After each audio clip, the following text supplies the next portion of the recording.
예, 이번 주에 시사 이슈들 미리미리 챙겨드립니다. 시사기상도 시사평론가 민동기 씨 어서 오세요. 안녕하십니까. 예, 이번 주 챙겨야 될 것들이 꽤 많죠. 국정감사도 있고요. 네. 굵직한 일정들이 많은데 일단 현재 적용 중인 사회적 거리두기 단계 있지 않습니까? 예. 오늘부터 한 2주간 연장이 됩니다. 다른 거는 바뀐 게 별로 없는데요. 일부 바뀐 게 있습니다. 뭐죠? 결혼식하고 돌잔치 방역 기준이 일부 완화가 됐는데 결혼식, 돌잔치. 이게 중요하거든요. 그렇죠. 복잡한데 간단히 정리를 하겠습니다. 네. 일단 현행 거리두기 3, 4단계에서는 결혼식에서 식사를 제공하면 49명까지 참석이 가능했거든요. 예. 그리고 식사를 제공하지 않을 경우에는 최대 99명까지 참석이 가능했는데 오늘부터는 식사를 제공하는 경우에는요. 49명에 접종 완료자 50명이 추가가 될 수 있습니다.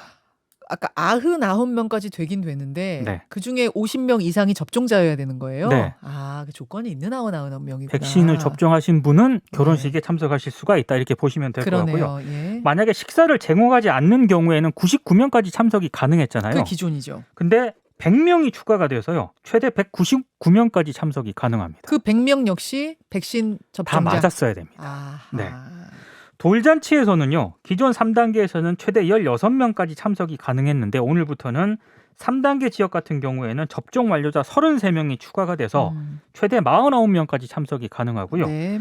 그리고 4단계 지역에서는 오후 6시 이전에는 4명까지 모일 수 있지 않았습니까? 네. 여기에 접종 완료자 45명을 추가해서 최대 49명까지 참석이 가능하고 6시 이후에는 2명까지 모이는 게 가능하지 않습니까? 네.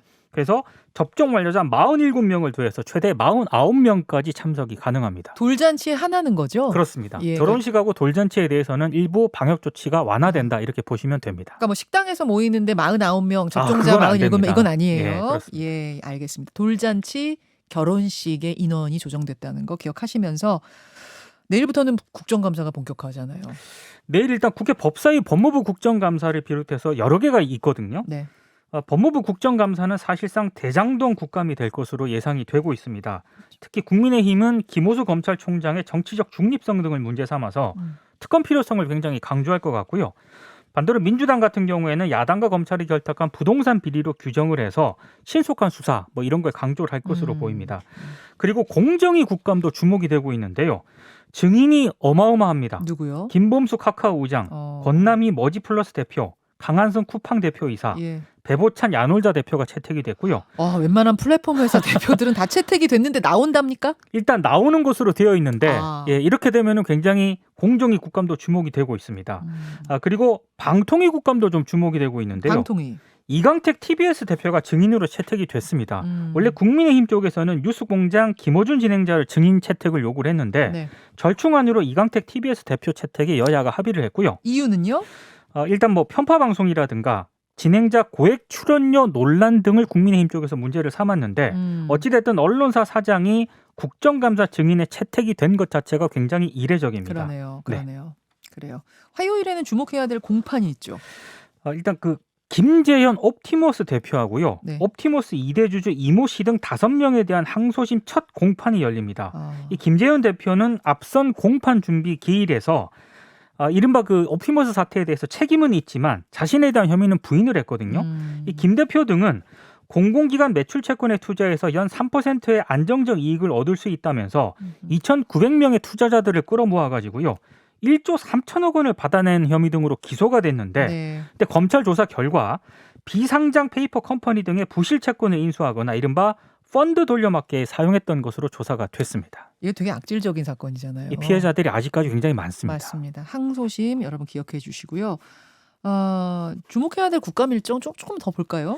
수요일로 이제 국감 일정을 좀 넘어가 보겠는데요. 네네. 금융당국의 국정감사가 수요일 시작이 됩니다. 수요일에는 금융위원회 그리고 목요일에는 금융감독원에 대한 국감인데요.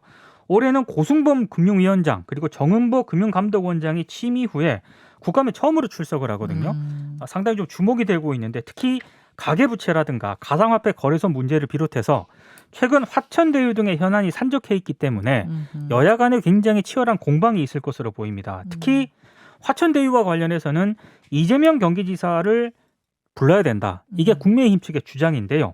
여야 간 정쟁이 지난주부터 이어지고 있는 그런 상황입니다. 그렇죠. 사실 지난달 29일 열린 정무위원회 제2차 전체 회의에서는 이재명 지사의 출석 요구와 관련해서 여야 의원들 간에 고성이 오가기도 했습니다. 그래요. 국정감사 외에 주목해야 될 일정은 없어요? 있습니다. 이 지금 더불어민주당하고 국민의힘에 비해서 주목을 좀 못 받고 있긴 한데요. 정의당 대선 후보가 수요일 확정이 되는지 지켜봐야 됩니다. 확정이 될지 지켜보라는 얘기 무슨 말이죠? 지난 1일부터 내일까지 온라인 투표를 진행을 하고요. 네네. 수요일에는 ARS 전화투표와 개표에 따라서 대선 후보를 확정할 예정인데 다만 과반 투표자가 없을 경우가 있잖아요.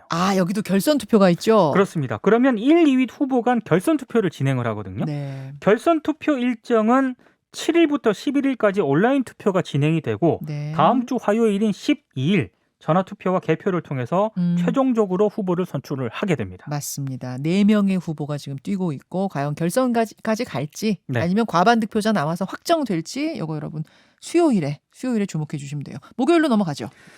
국정감사 얘기 많이 했는데 한 가지만 더 얘기하겠습니다. 네네네. 목요일에 국회 산자위 국정감사도 주목이 되고 있는데요. 중소벤처기업부 특허청을 대상으로 국감이 진행이 되거든요. 근데 이 증인도 만만치 않습니다. 김범수 카카오장, 한성숙 네이버 대표, 김범준 우한 형제들 대표가 선정이 됐는데 이슈는 플랫폼 기업의 진출에 따른 골목 상권 침해입니다. 그래요. 금요일 국민의힘 2차 경선 컷오프도 이번 주에 당연히 중요한 이슈죠. 4위가 누가 되느냐가 굉장히 관심이 많더라고요. 빅3는 거의 확정적이고 그렇습니다. 4위가 누가 될 것인가 금요일 결정까지 관심 있게 보시면 되겠습니다. 민동기 씨 수고하셨습니다. 고맙습니다. 김현정의 뉴스쇼는 청취자 여러분의 참여로 이루어집니다. 트위터, 페이스북, 레인보우 게시판, 그리고 단문 50원, 장문 100원의 유료 문자 샵 1212, 우물정 1212 통해 참여하실 수 있습니다. 김현정의 뉴스쇼 여러분과 함께 만듭니다.